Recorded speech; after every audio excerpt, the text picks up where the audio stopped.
श्रीमद् भगवद गीता अध्याय 16 श्लोक 16.1। श्री भगवान बोले, भय का सर्वथा अभाव, अंतःकरण की पूर्ण निर्मलता, तत्व ज्ञान के लिए ध्यान योग में निरंतर दृढ़ स्थिति और सात्विक दान, इंद्रियों का दमन, भगवान देवता और गुरुजनों की पूजा तथा अग्निहोत्रादि उत्तम कर्मों का आचरण एवं वेद शास्त्रों का पठन पाठन, भगवान के नाम और गुणों का कीर्तन, सब धर्म पालन के लिए कष्ट सहन और शरीर तथा इंद्रियों के सहित अंतःकरण की सरलता। श्लोक 16.2। मन, वाणी और शरीर से किसी प्रकार भी किसी को कष्ट न देना, यथार्थ और प्रिय वासन, अपना अपकार करने वाले पर भी क्रोध न करना,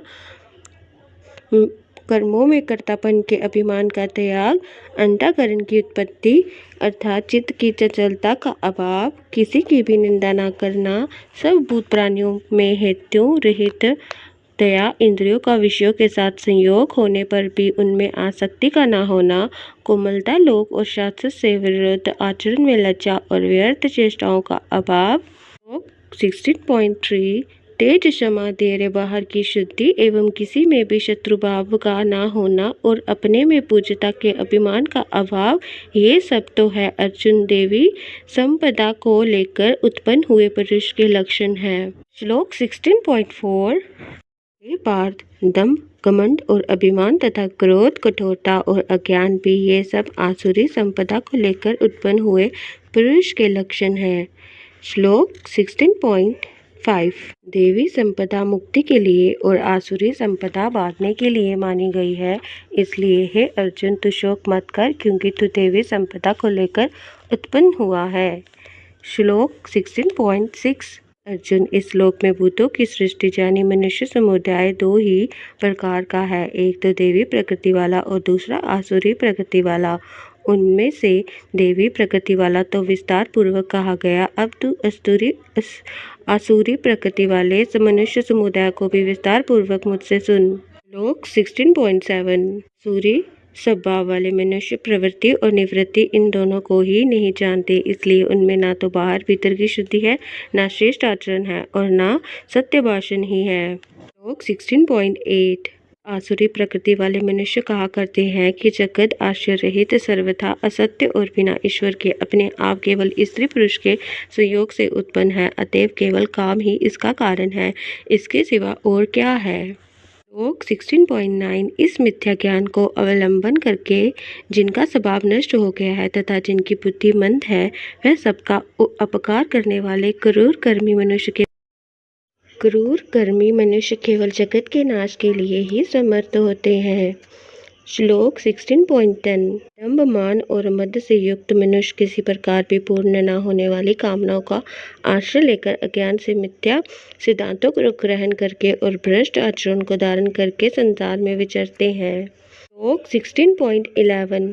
वह मृत्यु प्रत्यन रहने वाली असख्य चिंताओं का आश्रय लेने वाले, विषय भोगों के भोगने में तत्पर रहने वाले और इतना ही सुख है इस प्रकार मानने वाले होते हैं। 16.12। वह आशा की सैकड़ों फांसियों से बंधे हुए मनुष्य काम क्रोध के परायण होकर विषय भोगों के लिए अन्यायपूर्वक धनादि पदार्थों का संग्रहण करने की चेष्टा करते हैं। 16.13।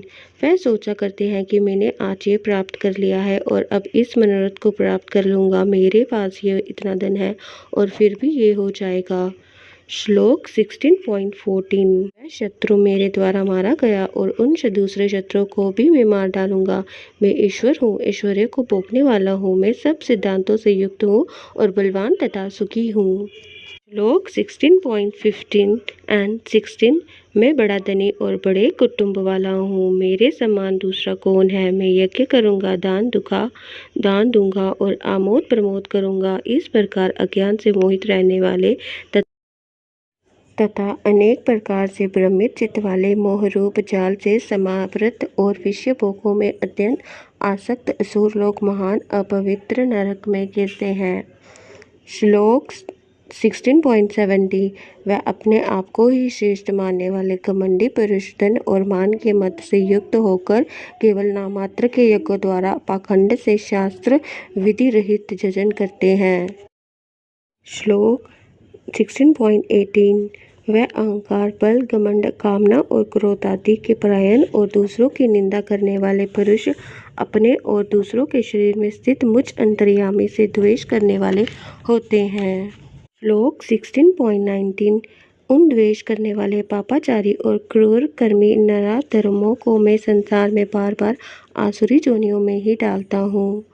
श्लोक 16.20 हे अर्जुन, वह मूढ़ मुझको न प्राप्त होकर ही जन्म जन्म में आसुरी योनि को प्राप्त होते हैं, फिर उससे भी अति नीच गति को ही प्राप्त होते हैं, अर्थात घोर नरक में पड़ते हैं। श्लोक 16.21 काम, क्रोध तथा लोभ ये 3 प्रकार के नरक के द्वार आत्मा का नाश करने वाले अर्थात उसको अधोगति में ले जाने वाले हैं, अतएव इन तीनों को त्याग देना चाहिए। श्लोक 16.22 हे अर्जुन, इन तीनों नरक के द्वारों से मुक्त पुरुष अपने कल्याण का आचरण करता है, इससे वह परम गति को जाता है, अर्थात मुझको प्राप्त हो जाता है।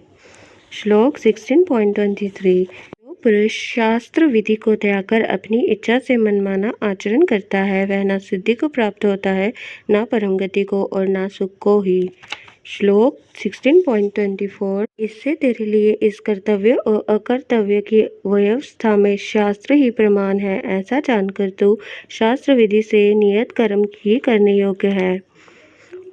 ओम तत्सदिति श्रीमद्भगवद्गीता उपनिषत्सु ब्रह्म विद्या योग शास्त्र श्री कृष्ण अर्जुन संवादे देवासुर संपद्ये वाग योगो नाम षोडशोऽध्यायः। श्रीमद् भगवद गीता अध्याय 16 समाप्त। हरे कृष्णा। श्रीमद् भगवद गीता की जय।